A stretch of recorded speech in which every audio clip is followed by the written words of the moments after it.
누구를 섬길 것이냐 선택하라, 그런 제목입니다. 자, 누구를 섬길 것이냐, 오늘 지금 선택하라. 미식축구라고 불리는 풋볼, 럭비 경기는 미국에서 최고의 스포츠입니다. 미국에서 최대의 경기는 농구가 아니고 골프도 아니고 야구도 아니라 럭비이죠. 매년 2월에 열리는 챔피언 결정전 슈퍼볼이 열릴 때면 전국은 마비 상태가 됩니다. 인디애나폴리스의 골츠 팀이 2007년도에 60일의 슈퍼볼에서 우승을 하게 됩니다. 이 우승컵을 받아든 토니 감독과 선수들이 함께 손을 잡고 경기장 옆에서 뜨겁게 간절히 기도하는 모습이 포착이 됐습니다. 이 감독 토니는 우승 소감을 묻는 기자들에게 이런 얘기를 했습니다. 세상을 목적으로 삼지 마십시오. 슈퍼볼 챔피언, 우승 반지, 명예재산도 예수 그리스도가 없으면 아무것도 아닌 무용지물입니다. 우리는 세상적 성공을 위해서 부름받은 것이 아닙니다. 신실하게 근면하게 하나님 앞에 살도록 부름을 받았습니다. 그 다음 말이 정말 가슴에 와닿았습니다. 가장 위대한 싸움에서의 승리는 자신의 핵심적인 가치, 절대 가치를 바꾸지 않는 것입니다. 위대한 승리가 뭘까? 그것은 핵심적인 절대 가치를 바꾸지 않고 처음 품은 뜻을 한결같이 절대 가치를 붙잡고 꿰뚫고 나가는 것이다. 그렇게 이제 토니 감독 우승 소감을 얘기했습니다. 오늘 본문에도 싸움이 시작이 됩니다. 세상적으로 위대한 이 바로와의 싸움이죠. 이 싸움은 누구를 섬길 것이냐의 싸움입니다. 가치관의 문제죠.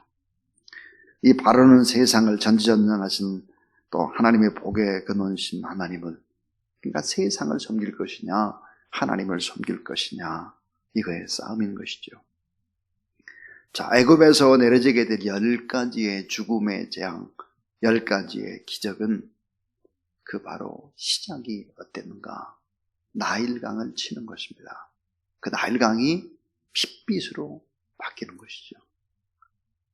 자, 기적을 행하는 목적, 왜 10가지 재앙을 내릴까? 그 목적이 뭘까 하는 것을 우리는 분명히 알아야 합니다. 왜 10가지 재앙을 내릴까? 왜 10가지 이 기적을 행할 수밖에 없었을까 하는 것입니다. 그 이유는 다음과 같은 것입니다. 그 하나가 뭐냐면 모세와 이스라엘 자손에게 믿음을 주기 위해서입니다. 믿음. 바로에게 믿음을 주는 것이 아니에요. 모세와 이스라엘 백성들에게 믿음을 주기 위해서 결국은 10가지 기적, 10가지 재앙이 일어날 수밖에 없는 것이었다. 또 하나의 이유가 있다면 바로의 교만과 완악함을 드러내기 위함이다. 그렇습니다. 얼마나 바로가 완악하냐, 얼마나 바로가 교만하냐, 바로의 마음이 얼마나 강팍해질까, 어디까지 갈까, 끝이 어딜까, 이거를 보여주는 것입니다. 왜 이걸 보여줄까요? 그것은 바로 바로와 애굽 사람을 심판하는 근거를 삼기 위해서입니다. 사람이 완악하고 강팍하고 끝까지 교만하고 하나님 말씀 앞에 불순종하게 되면 하나님이 어떻게 심판하신지를 보라, 이걸 보여주는 거죠. 결국은 이 심판이라고 하는 것은 모세와 이스라엘 백성들을 구원해내기 위해서죠. 그럼 왜 이 10가지 재앙과 10가지 기적이 필요했을까? 하나님의 살아계심과 하나님만 섬겨야 하는 진리를 드러내기 위해서 그러신 것이죠. 하나님만 섬기고 하나님께만 영광을 돌리는 목적. 이 바로라는 엄청난 세력을 허수아비로 만드시고 오히려 바로를 통해서 영광을 거두시는 하나님의 능력을 보여주는 것입니다. 자, 나일 강물이 피로 변하는 사건에서 왜 나일강에서 첫 번째 기적을 했을까? 또 나일강에서 왜 두 번째 기적도 했을까? 첫 번째, 두 번째 기적이 전부 다 나일강입니다. 왜 그럴까? 또 그 시간은 왜 아침일까 하는 거예요. 오늘 이 본문을 보면 15절에 그렇죠.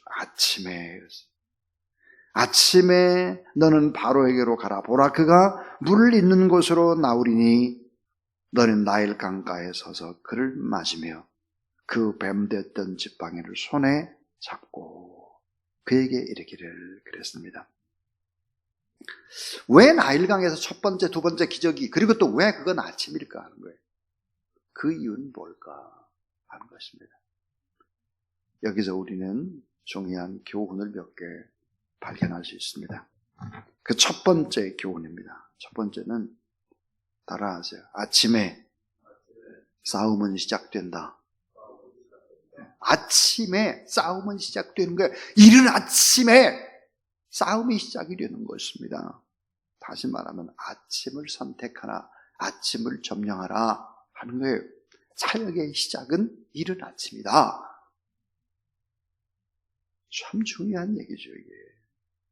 누가 아침을, 누가 새벽을 차지할 것인가의 싸움. 이 아침. 근데 이 아침을 누구에게 바칠 것인가 하는 것입니다. 아침.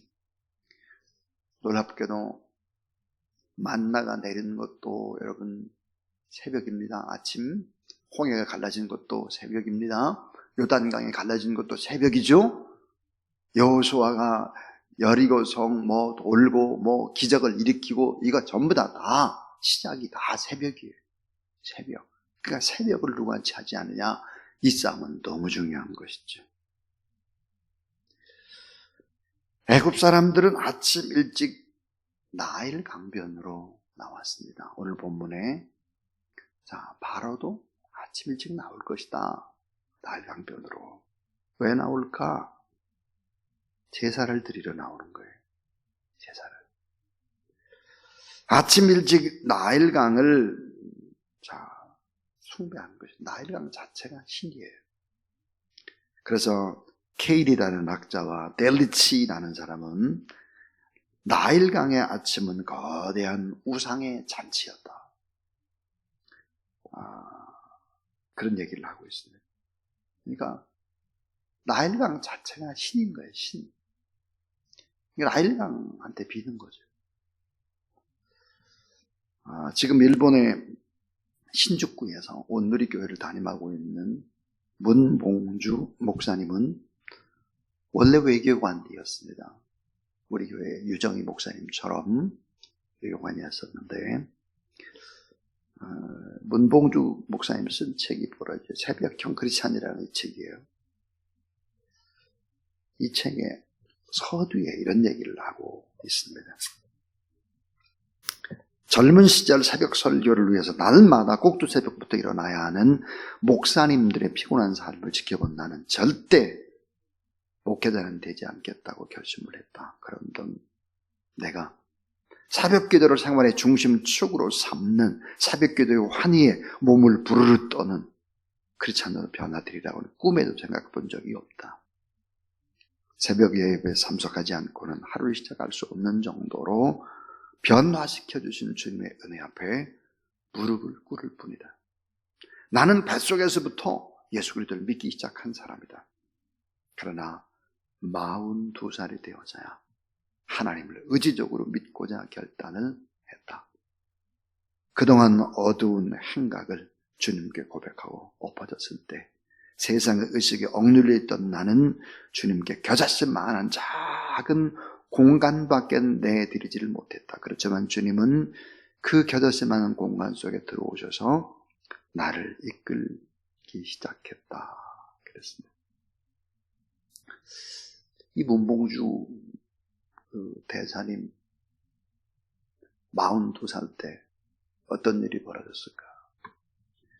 이런 일이 벌어졌습니다. 자, 제가 한번 42살 때 얘기를 한번 읽어보겠습니다. 진단 결과 위암 4기였다. 의사는 암덩어리가 위벽을 뚫고 나와 있는 심각한 상태라고 했다. 자, 위암 4기, 42살입니다. 그래서 서울대병원에 입원을 하게 됐죠. 그때가 추석이에요. 자, 저의 얘기도 조금 나옵니다. 왜 그렇게 시간은 가지 않는지 연휴 기간 중 하루는 하도 속이 답답해서 허전해서 아내와 함께 병원 복도를 걷고 있었다. 그런데 저 복도 끝 어디선가 꿈인 듯 찬송 소리가 울려나왔다. 찬송 소리를 따라가서 문을 빼꼼히 열고 보니 유니폼을 갖춰 입은 간호사들이 나란히 앉아서 성경 공부를 하고 있었다. 목소리를 낮춰 한 분에게 물어보니 목요일마다 간호사가 모여서 성경 공부를 한다고 했다. 남자 환자가 들어가도 되느냐고 물었더니 들어오라고 했다. 그래서 아내와 내가 자리에 앉으니까 인도하시던 잠실 주사람께 김만배 목사님이 하시는 말씀이 여기 비록 환자복을 입었지만 하나님의 사람이 오셨습니다. 나는 그때 얼마나 깜짝 놀랐는지 모른다. 죄 짓고 죽을 병에 걸려서 왔는데 하나님의 사람이라니. 그 목사님의 말씀이 얼마나 큰 위로를 받았는지 모른다. 연휴가 끝나고 막 수술에 들어가려고 할 때 김 목사님은 시편 23편을 붙들고 계속 입으로 시인하며 하나님이 힘주실 것이라며 내게 힘을 불어넣어 주셨다. 그 목사님을 따라 명절 연휴 기간 중 하루는 금식기도원에 가서 함께 기도를 하면서 수술을 준비했던 기억이 새롭다. 그 말씀을 따라 수술대에서 이미 마취에 빠져들기까지 시편 23편을 꼭 붙들고 있었다. 나는 그때 삶 속에서 하나님의 말씀을 어떻게 붙들어야 하는지를 습관처럼 몸으로 익히게 되었다. 여러분, 중요한 것이 새벽이라 이 말이에요. 새벽. 새벽을 붙들면 다 치료받고 위암 4기도 다 회복을 받고 그리고 또 목사님이 되고 다 그렇게 되는 거죠. 새벽. 이 새벽을 누가 차지하느냐 이거예요. 누가. 새벽은 싸움이 일어나는 시간이다. 두 번째입니다. 두 번째는 누가 생명과 번영과 풍요를 주는지를 선택하라는 거예요. 누가 생명을 주냐? 누가 번영을 주느냐? 누가 풍요를 주느냐? 나일강이냐 아니면 하나님이냐 선택하라 이 말이에요. 나일강을 신으로 생각하고 경배하는 사람들, 나일강은 식수를 얻을 수 있는 것이고 농업용수로 풍요를 갖다 주고 많은 물고기를 얻는 것이고 생명과 풍요를 주고 나일강을 주변으로 해서 사람들이 모였기 때문에 결국은 큰 도시가 형성이 되고 학문이 발달을 하고 과학이 발달하고 그랬죠. 그래서 애굽인들은 나일강을 신의 핏줄이다 이렇게 생각했습니다. 신의 핏줄. 그래서 이 신의 핏줄을 하피 또는 크눔이라는 신, 나일강의 영과 수호신으로 하피와 크눔이라고 해서 숭배를 하고 있습니다. 이제 하나님은 애굽의 생명줄인 나일강을 누가 만들었으며 이 혜택을 누가 줬느냐? 누구 때문이나 나일강 때문이 아니라 살아계신 하나님이 우리에게 생명과 풍요와 번영을 주는 것이지.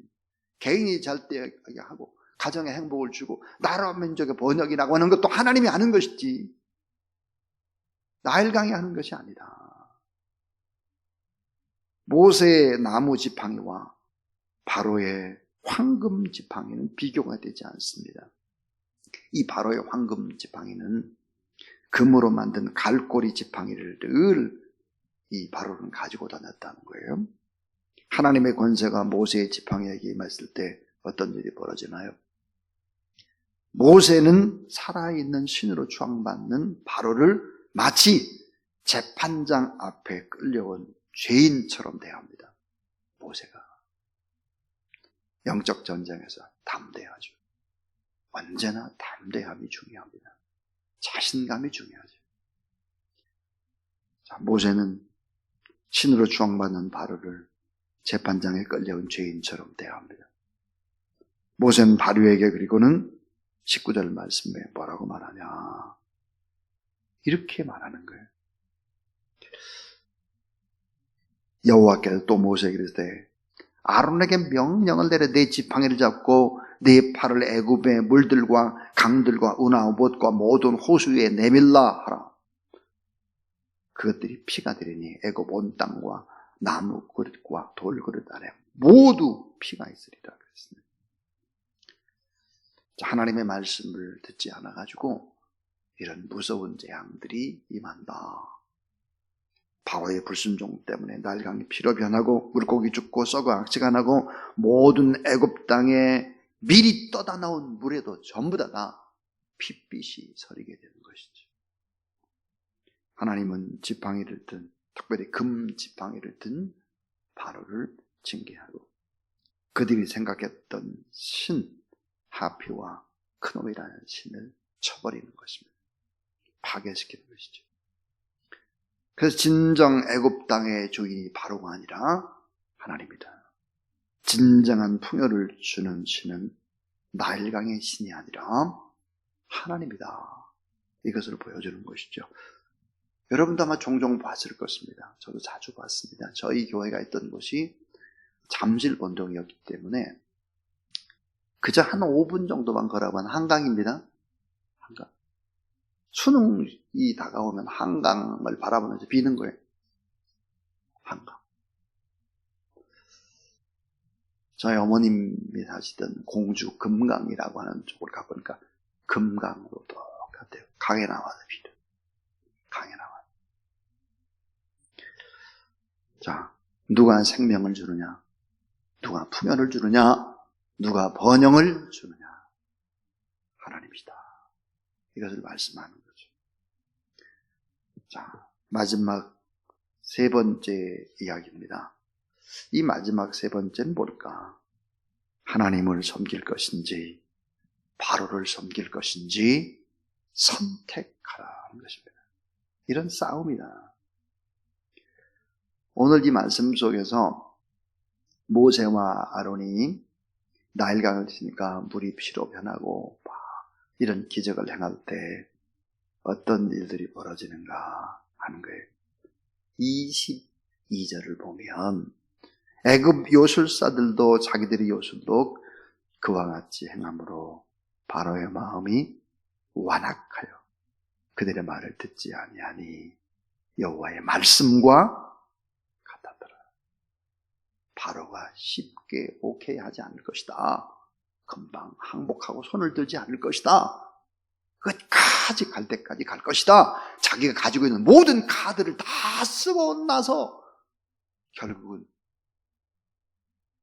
장자가 죽고 모든 짐승의 첫 새끼들이 다 죽고 다 곡소리 나고 비명소리 나고 온 천지 그렇게 될 때 그때 두 손을 들게 되리라 하는 거예요.